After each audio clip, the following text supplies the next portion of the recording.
वन्दितु सर्वसिद्धे धुविममलमणोवमं गदिं पत्ते वोच्छामि समयपाहुड मिणमो सुध केवली भणिदम। पंच परमेष्ठी भगवान की जय हो। समय सार जी महान ग्रंथाधिराज का निर्जराधिकार चल रहा है। हमने पिछली ज्ञानशाला की कक्षा में देखा था, समझा था कि किस प्रकार वह वीतराग सम्यक दृष्टि जीव अपने ज्ञायक स्वभाव को प्राप्त करता है। अपने ज्ञान और वैराग्य की शक्ति के द्वारा वह अपने अपने आत्मस्वरूप में लीन होता है और इसी कारण से वह कर्मों की निर्जरा करता है। आज की इस कक्षा में हम 3 गाथाएं पढ़ेंगे। उसमें सबसे पहले हमें यह समझना है कि वास्तव में आत्मा का स्वभाव क्या है। जब वह जीव आत्म स्वभाव को प्राप्त हो जाता है तब वह रागादि जो विकार भाव हैं, विकारी भाव हैं, उनसे वह स्वयमेव दूर हो जाता है। और जब विकारी भाव उसके दूर हो जाएंगे तो फिर उस जीव के कर्मों का बंध कैसे होगा। देखें गाथा क्रमांक 210। उदय विवागो विविहो, उदय विभागो विविहो, कम्माणं वर्णिदो जिणवरेहि, कम्माणं वर्णिदो जिणवरेहि, णदुते मज्ज सहावा, नदुते मज्ज सहावा, जाणग भावो दु अहमिको, जाणग भावो दुअहमिको। बोलिए उदय विवागो विविहो, कम्माणं वर्णिदो जिणवरेहि, णदुते मज्ज सहावा, जाणग भावो दुअहमिको। उदय विवागो विविहो, कम्माणं वर्णिदो जिणवरेहि, णदुते मज्ज सहावा, जाणग भावो दुअहमिको। गाथा का अर्थ देखें। उदय विवागो विविहो। उदय विवागो अर्थात उदय का विपाक, विपाक का मतलब फल। विविहो अर्थात अनेक प्रकार का होता है। कर्म जब उदय में आते हैं तो अनेक प्रकार के फल देते हैं। कम्माणम अर्थात कर्मों के, वर्णिदो अर्थात वर्णन किए गए हैं, अर्थात बताए गए हैं। किनके द्वारा? जिणवरेहि अर्थात जिनेंद्र भगवान के द्वारा। जिनेंद्र भगवान ने कर्मों का जो फल है, कर्मों का जो उदय रूप में जो फल है वो अनेक प्रकार का बताया है। णदुते मज्ज सहावा, ज्ञानी जीव क्या सोचता है?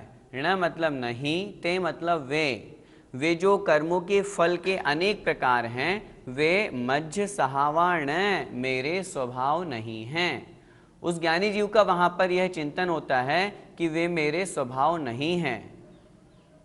जाणग भावो दुअहमिको, जाणग भावो अर्थात ज्ञायक स्वभाव हूँ। दु मतलब तो, अहमिको मैं तो एकमात्र, मैं तो एकमात्र ज्ञायक स्वभाव हूँ। जब मैं एकमात्र ज्ञायक स्वभाव हूँ, ज्ञाता दृष्टा हूँ, ज्ञान दर्शन मेरा स्वभाव है, तो ये कर्मों के उदय में जो राग है, द्वेष है, क्रोध है, ये मेरा स्वभाव है ही नहीं। जब ये मेरा स्वभाव नहीं है तो फिर मैं क्यों क्रोध करूं, मैं क्यों राग करूं? इस तरह की परिणति उस जीव की होती है। किस जीव की होती है? जो ज्ञान और वैराग्य की शक्ति से आत्मस्वरूप में लीन होते हैं। वह जीव क्या सोचता है? फिर से देखें गाथा का अर्थ।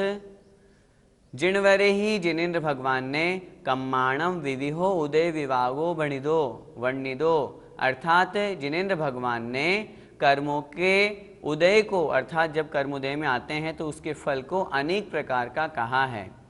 णदुते मज्ज सहाव्या, वे जो कर्मों का उदय है, फल है, वो मेरा स्वभाव नहीं है। मेरा स्वभाव तो एकमात्र ज्ञायक भाव है।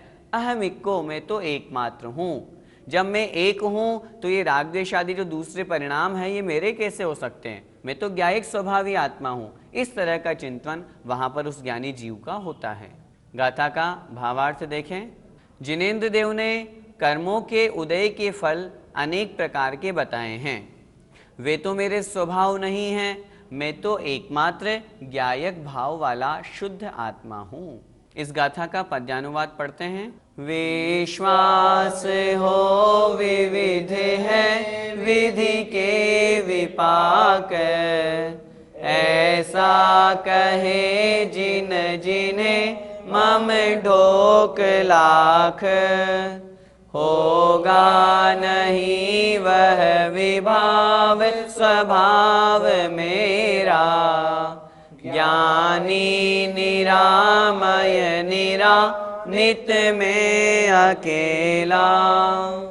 अब अगली गाथा में आचार्य भगवान कह रहे हैं कि यदि परमाणु मात्र भी, बहुत थोड़ा सा भी यदि किसी जीव के राग है तो फिर वह आत्म स्वभाव को नहीं जान सकता, क्योंकि दोनों में से एक ही अवस्था बनेगी, या तो राग रूप ही परिणाम होंगे या फिर आत्म रूप ही परिणाम होंगे। आइए समझते हैं। परमाणु मित्यंपि परमाणु मित्यंपि हुय रागादीनं विज्यते जस्य भूय रागादीनं तुमिज्येरस्य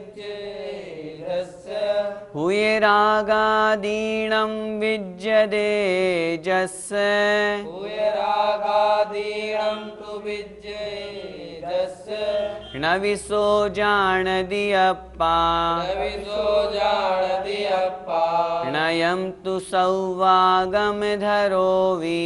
अयं तु सव्वागं धरोति। बोलिए, परमाणु मित्यंपि हुय रागादीनं तु विज्यते जस्य न विसो जानति अप्पा नयं तु सौवागम धरोवि। परमाणु मित्यंपि हुय रागादीनं तु विज्यते जस्य न विसो जानति अप्पा नयं तु सौवागम धरोवि। आइए गाथा का अर्थ समझते हैं।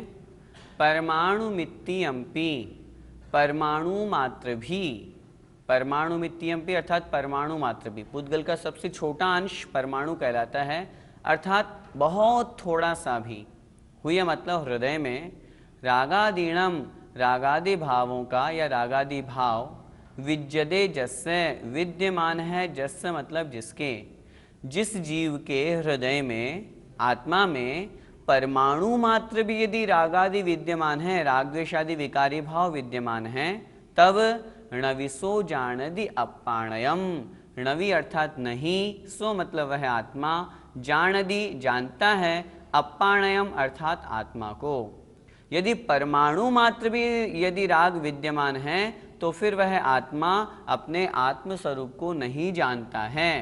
तो मतलब यदि सव्वागम धरोवी, सव मतलब समस्त, आगम मतलब शास्त्रों को, धरोवी धारण करता हुआ भी, अर्थात समस्त शास्त्रों का पारगामी होकर के भी, पारगामी का तात्पर्य ज्ञानी, सभी शास्त्र पढ़ लिए भले ही, शुद्ध ज्ञानी हो गया चाहे भले ही, द्वादशांग का पाठी हो गया, लेकिन यदि परमाणु मात्र भी यदि उस जीव के राग हैं तो फिर वह अपने आत्म स्वरूप को नहीं जान सकता। यह हमें बहुत अच्छी तरह से समझना है कि राग कितना खतरनाक है। आत्मस्वरूप में लीनता तभी बनेगी जब वह राग का पूर्ण रूप से अभाव करेगा। इसीलिए हमें यहाँ पर समझना है, यहाँ किसकी चर्चा चल रही है, यहाँ पर वीतरागी सम्यक दृष्टि की ही चर्चा है, जहाँ राग का पूर्ण अभाव हो गया। फिर से एक बार गाथा का अर्थ देखें। परमाणु मित्यंपि, परमाणु मात्र भी, हुय मतलब हृदय में, आत्मा में, रागादीणम रागद्वेष आदि भाव, विज्यते जस्य विद्यमान है जिसके, जिसके हृदय में परमाणु मात्र भी रागादि भाव विद्यमान हैं, सो अपाणयम न जानति, वह अपनी आत्मा को नहीं जानता है, चाहे भले ही सव्वागम धरोवी, समस्त आगम को, समस्त शास्त्रों को धारण करने वाला अथवा उनको ज्ञाता भी क्यों न हो, लेकिन राग होने के कारण से वह आत्मस्वरूप को नहीं जान सकता। गाथा का भावार्थ देखें।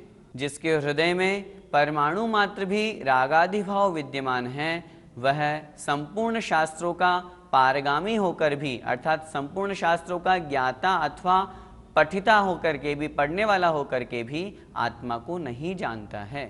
इस गाथा का पद्यानुवाद देखें तू राग को तनिक भी तन में रखेगा, शुद्धात्म को फिर कदापि नहीं लखेगा।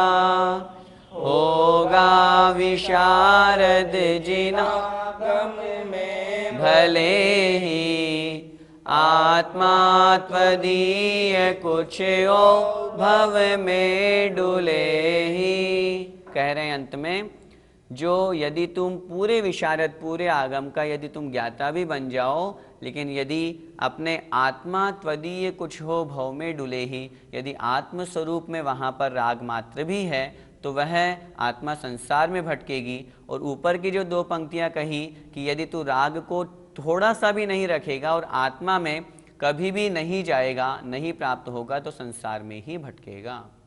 उसी बात को अब एक और गाथा के माध्यम से आचार्य भगवान अगली गाथा में कह रहे हैं, देखें। अपाणमयानन्तो अपाणमयानन्दो अणप्पयं चाविसो अयानन्तो अणप्पयं चाविसो अणायन्तो अणप्पयं चाविसो अयानन्तो अणप्पयं चाविसो अयानन्तो कह होदि सम्मदिट्ठी कहोदि सम्मदिट्ठी जीवा जीवे अयानन्तो जीवा जीवे अयानन्तो। बोलिए, अपाणमयानन्तो अणप्पयं चाविसो अयानन्तो कह होदि सम्मदिट्ठी जीवा जीवे अयानन्तो। अपाणमयानन्तो अणप्पयं चाविसो अयानन्तो कह होदि सम्मदिट्ठी जीवा जीवे अयानन्तो। गाथा का अर्थ देखें। अपाणमयानन्तो, अपाणम अर्थात आत्मा को, अयानन्तो अर्थात नहीं जानता हुआ, जिसने आत्मा को नहीं जाना। अणप्पयम अर्थात जो अनात्मा है, जो आत्मा नहीं है, आत्मा के अलावा अन्य पुद्गलादि पर द्रव्य हैं, उनको भी, चावी मतलब उनको भी, सो अयानन्तो वह नहीं जानता हुआ। जब उसने आत्मा को नहीं जाना तो वह अनात्मा को भी कैसे जान सकता है? उन अनात्मा को भी नहीं जानता हुआ। कह होदि सम्मदिट्ठी, कह मतलब कैसे, होदि मतलब हो सकता है, सम्मदिट्ठी अर्थात सम्यक दृष्टि। वह आत्मा सम्यक दृष्टि कैसे, वह आत्मा सम्यक दृष्टि कैसे हो सकता है? क्यों? जीवा जीवे अयानन्तो, जीव और अजीव दोनों को अयानन्तो अर्थात नहीं जानता हुआ। कितनी स्पष्ट बात आचार्य भगवान यहाँ पर लिख रहे हैं। जिसने जीव को और अजीव को ही नहीं जाना तो फिर वह सम्यक दृष्टि कैसे हो सकता है? सम्यक दृष्टि तो वही होगा जिसने आत्मा को जाना, आत्मा के स्वभाव को जाना, और आत्मा के स्वभाव के अलावा जो अन्य पर पदार्थ हैं उनके स्वभाव को जान करके अन्य पर पदार्थों से राग भाव को दूर किया, आत्मा के स्वभाव को जान करके अपने आत्म स्वभाव में स्थित हुआ।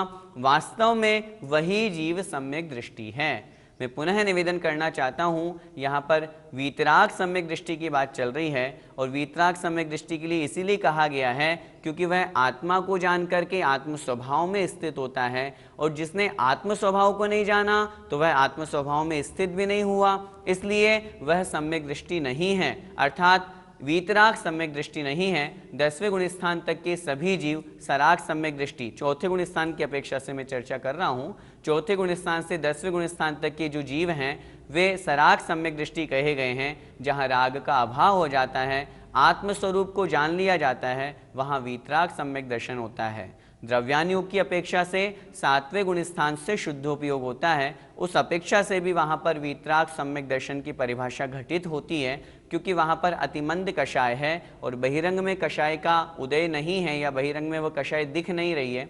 इस अपेक्षा से द्रव्यानुयोग के अनुसार, या यूँ समझना चाहिए कि द्रव्यानुयोग के अनुसार वहाँ पर वो परिभाषा बताई जाती है। कहने का तात्पर्य एक बार फिर से गाथा का अर्थ देखें। अपाणम अयानन्तो अर्थात आत्मा को नहीं जानता हुआ, अणपयम चाविसो अयाणंतो, अर्थात अनात्मा को भी वह नहीं जानता हुआ, कह हो दिसम्म दिट्ठी, अर्थात वह सम्यक दृष्टि कैसे हो सकता है। क्यों नहीं हो सकता सम्यक दृष्टि? क्योंकि उसने जीव और अजीव जो दो मुख्य तत्व हैं, इन दोनों को ही अयाणंतो नहीं जाना, जीव के वास्तविक स्वभाव को नहीं जाना। जब जीव के वास्तविक स्वभाव को नहीं जाना तो फिर वो अजीव को भी कैसे जान सकता है, और दोनों को नहीं जानने के कारण से हम उसे सम्यक दृष्टि नहीं कह सकते। गाथा का भावार्थ देखें, जब वह आत्मा को नहीं जान सकता तो वह अन्य को भी नहीं जान सकता। इस प्रकार जीव और अजीव दोनों को ही नहीं जानने वाला सम्यक दृष्टि कैसे हो सकता है, अर्थात कभी नहीं हो सकता। तो भैया जी, रागी सम्यक दृष्टि जीव नहीं है, तो क्या रामचंद्र और भरत आदि सम्यक दृष्टि जीव नहीं थे?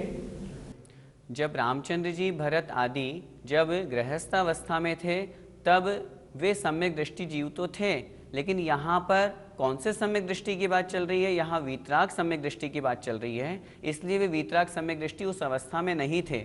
उस समय उनके राग था, तभी तो वे युद्ध कर रहे थे। अगर युद्ध करते, राग के बिना युद्ध कैसे हो सकता है? वीतराग अवस्था में तो मात्र आत्म ध्यान में लीनता होती है, इसलिए वे सम्यक दृष्टि तो थे, लेकिन वीतराग सम्यक दृष्टि नहीं थे। लेकिन वे सम्यक दृष्टि भी मिथ्या दृष्टि की अपेक्षा से बंध कम करते थे। वे घर में रह कर के भी किस प्रकार उनकी परिणति होती थी? घर में दो तरह के लोग रहते हैं, एक नौकर, एक मालिक।